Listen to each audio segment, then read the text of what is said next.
ঈদের সকাল যেন অন্য সব সকালের চেয়ে একটু বেশিই পবিত্র, একটু বেশি আবেগময়।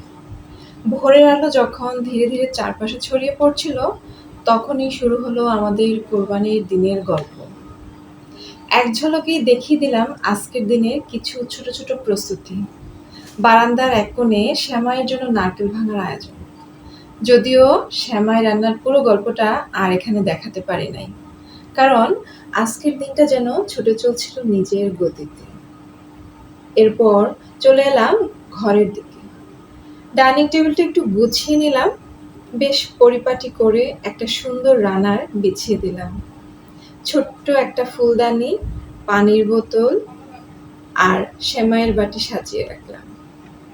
কারণ ঈদের সকাল মানেই তো মিষ্টি মুখের আনন্দ, হোক না অল্প একটুই, আর সেটা প্রিয়জনদের সঙ্গে ভাগ করে নেওয়ার কিছু শান্ত মুহূর্ত।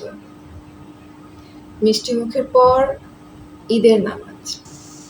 নামাজের প্রতিটি তাকবীরে যেন মনে করিয়ে দেয় আত্মত্যাগের সেই মহান শিক্ষা, যা আমরা পেয়েছি হযরত ইব্রাহিম আলাইহিসসালাম ও হযরত ইসমাইল আলাইহিসসালামের অনন্য আনুগত্য থেকে।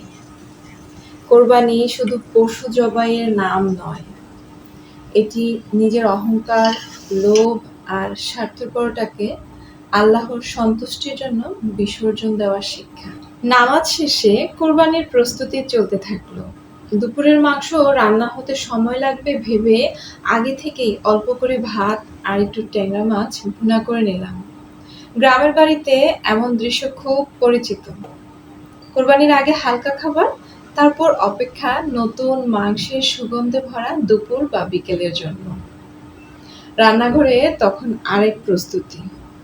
গরুর মাংস এলেই যেন সময় নষ্ট না হয়, তাই আগে থেকেই সব মশলা দিয়ে কষিয়ে রাখলাম আমি সেই মাংসটা রান্নার জন্য। তাহলে আসলেই আমি সাথে সাথে রান্না করে ফেলতে পারবো। সময়টাও বেঁচে গেল, আবার আমার টাইমটাও পাস হয়ে গেল।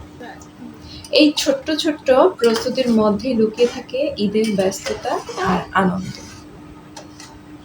অবশেষে মাংস চলে এলো। ভালোভাবে ধুয়ে মশলার মধ্যে দিয়ে দিলাম। ধীরে ধীরে কষানো, পরিমাণ মতো লবণ, প্রয়োজন মতো পানি আর সঙ্গে কয়েক টুকরো আলু। রান্নাঘরটা ভরে উঠল এক চেনা প্রিয় ঘ্রাণে।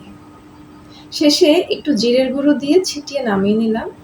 কোরবানির প্রথম মাংসের সাথে যেন আলাদা এক তৃপ্তি লুকিয়ে থাকে। মাংস রান্না হতে হতে ভাবলাম অল্প একটু খিচুড়িও করে ফেলি। ব্যাস, এভাবেই গল্প করতে করতে, রান্না করতে করতে কেটে গেল আমাদের কোরবানির সকাল থেকে দুপুর। দিন শেষে যখন সন্ধ্যার অন্ধকার ধীরে ধীরে চারপাশে নেমে এলো, তখন মনটা একটু শান্ত হয়ে গেল।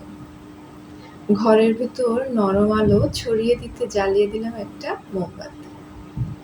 সেই ক্ষুদ্র আলোয় যেন সারাদিনের ব্যস্ততা, আনন্দ আর কৃতজ্ঞতার অনুভূতিগুলো আরো স্পষ্ট হয়ে ওঠে।